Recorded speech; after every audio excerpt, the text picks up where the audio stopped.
kader se-Kalimantan Timur dalam rangka persiapan menuju pemenangan pemilu 2024 mendatang. Acara yang digelar di kota Samarinda ini turut dihadiri Ketua Umum Partai Perindo Haritanu Sudibyo. Dalam acara ini, HT menyerukan kepada seluruh kader untuk berjuang merebut hati masyarakat dan meraih kursi di DPR dan DPRD agar dapat meningkatkan kesejahteraan rakyat yang muaranya pada peningkatan ekonomi di Provinsi Kalimantan Timur. Saya serukan kepada seluruh kader supaya berjuang Partai Perindo di Kaltim untuk memperoleh kursi sebanyak-banyaknya. Di DPRD tingkat 2, tadi beliau Pak Mahyudin sudah sampaikan 2000%, artinya kurang lebih 20% kursi di DPRD tingkat 2, ada 10 kabupaten kota di sini.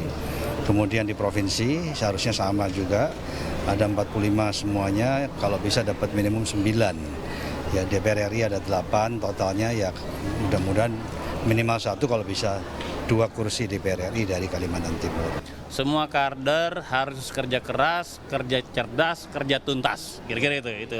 Soalnya kita menang, kalau menang kita bisa berbuat sesuatu, masuk di legislatif, eksekutif, kita bisa berbuat mewujudkan cita-cita kita mensejahterakan rakyat Indonesia. Visi misi Partai Perindo mendapat dukungan penuh dari pemerintah daerah dalam memperjuangkan kesejahteraan masyarakat di Kalimantan Timur melalui program Pro Rakyat. Partai-partai politik kita harus berebut untuk bisa bagaimana menyampaikan ke masyarakat dan menarik hati masyarakat. Partai Perindo menegaskan komitmennya dalam mendukung masyarakat dengan rutin memberikan beragam bantuan dan peluang usaha bagi pelaku UMKM di Kalimantan Timur sehingga dapat meningkatkan produktivitas, lapangan pekerjaan dan mempercepat roda perekonomian. Dari Samarinda, Kalimantan Timur, Fakih Satrio Maskarya Diansah, iNews melaporkan. Pemirsa, seorang pria nekat membakar rumah selingkuhannya. Aksi pria beristri tersebut dipicu sakit hati karena ditinggalkan oleh selingkuhannya.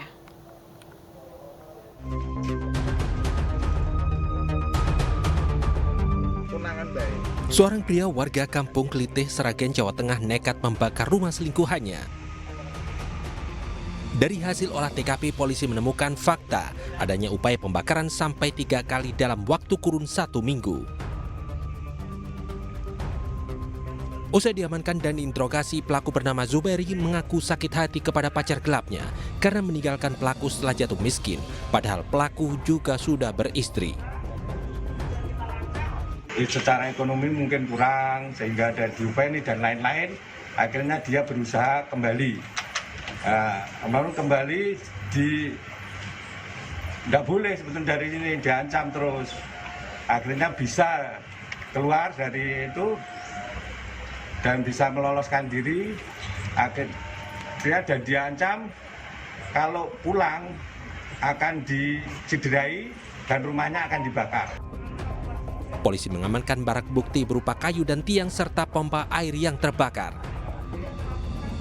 Atas perbuatannya, tersangka Zubairi dijerat dengan pasal 187 ayat 2 dan 3 KUHP dengan ancaman pidana 12 tahun penjara. Dari Sragen, Jawa Tengah, Joko Piroso, iNews melaporkan.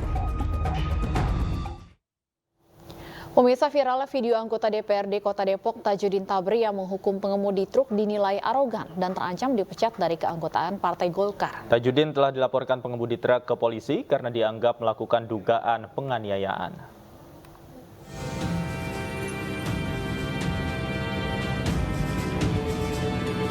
Video yang memperlihatkan anggota DPRD Kota Depok memberikan hukuman kepada pengemudi truk ramai di media sosial. Tajudin Tabri, anggota DPRD Kota Depok dari Partai Golkar ini dinilai arogan saat memberikan hukuman kepada pengemudi truk yang diketahui bernama Ahmad Misbah. Hal tersebut terlihat saat Tajudin tak hanya memberikan hukuman push up, melainkan menginjak dan menghukum Misbah untuk berguling-guling di atas aspal.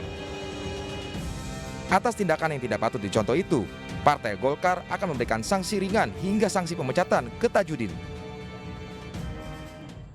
Dan kami meminta yang bersangkutan memohon maaf kepada supir truk tersebut dan juga memohon maaf kepada masyarakat dan menyelesaikan masalah tersebut dengan baik.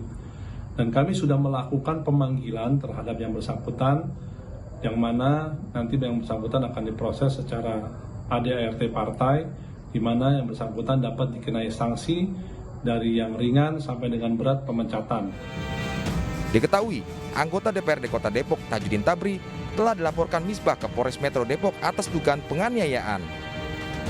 Namun kepolisian sendiri telah menjatuhkan pemanggilan Tajudin Tabri hari ini untuk dilakukan mediasi ke pengemudi truk yang melaporkan politikus Partai Golkar itu.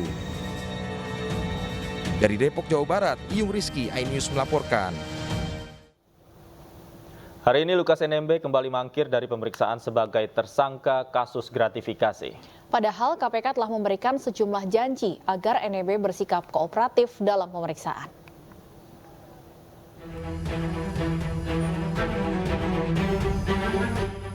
Gubernur Papua Lukas NMB kembali mangkir dari pemeriksaannya sebagai tersangka kasus gratifikasi. Padahal Komisi Pemberantasan Korupsi telah melayangkan panggilan kedua untuk Lukas NMB agar menjalani pemeriksaan hari ini, 26 September 2022. Tak tanggung-tanggung KPK memberikan iming-iming untuk NMB agar kooperatif. Di antaranya jaminan memperoleh hak pengobatan jika NMB sakit, seperti yang dikatakan kuasa hukumnya. Selain itu, KPK juga menjanjikan penghentian kasus jika NMB bisa membuktikan asal-muasal dana aliran rupiah yang diduga mengalir ke kasino di luar negeri.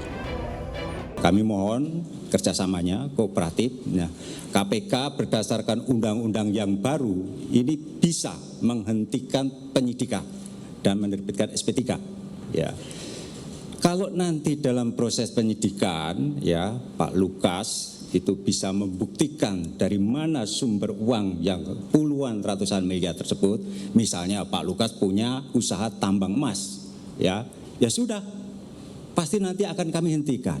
Tapi mohon itu diklarifikasi, ya penuhi undangan KPK, panggilan KPK untuk diperiksa.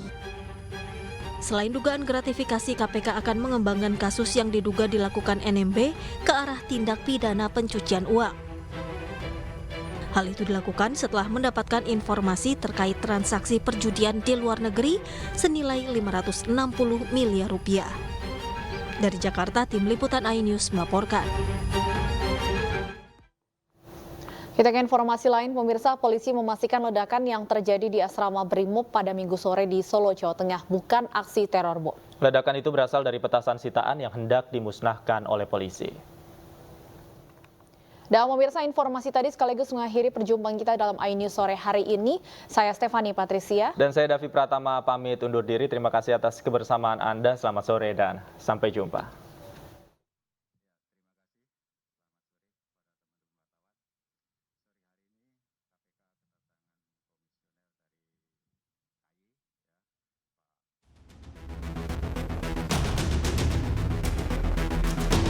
Pasca ledakan yang terjadi di asrama Polri Grogol Indah pada Minggu sore, lokasi kejadian masih dijaga ketat oleh polisi.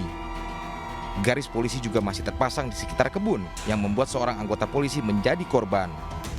Bribka Dirgantara Pradipta harus dirujuk ke rumah sakit karena mengalami luka akibat ledakan.